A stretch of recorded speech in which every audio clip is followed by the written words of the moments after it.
ang balita ko, masyadong maingay at maugong na nagmamalaki yung ibang classmate niya na tatakbong presidente o vice-presidente sa 2028. At nakita na nakapaskel yung kanilang mukha at sabi pa nga nung iba, hindi lang pala politiko ang EPAL. Ewan ko kung anong marathon yung tinatakbuhan nila, marami sila masyado.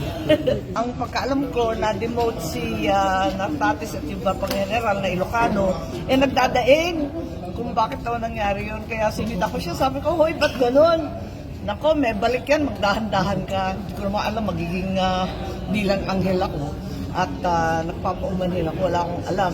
Ang alam ko lang, ang balita ko, doon sa mga appointment ng mga RD at iba pa, talagang hindi sila nakipagkonsulta kay Secretary John Vic. Hindi naman tama yun. Siyempre, may boss tayong lahat. Yung boss na si John Vic. At ikalawa, masyadong maingay at maugong na nagmamalaki yung ibang classmate niya na tatakbong presidente o vice-presidente sa 2028. At nakita na nakapaskel yung kanilang mukha at sabi pa nga nung iba, hindi lang pala politiko ang EPAL. Kaya parang inaabangan na rin siguro inaabangan na rin ng ibang tao dahil na may nadidinig na pang-aabuso. So ma'am, namumuliti ka na rin siya, nag-start na?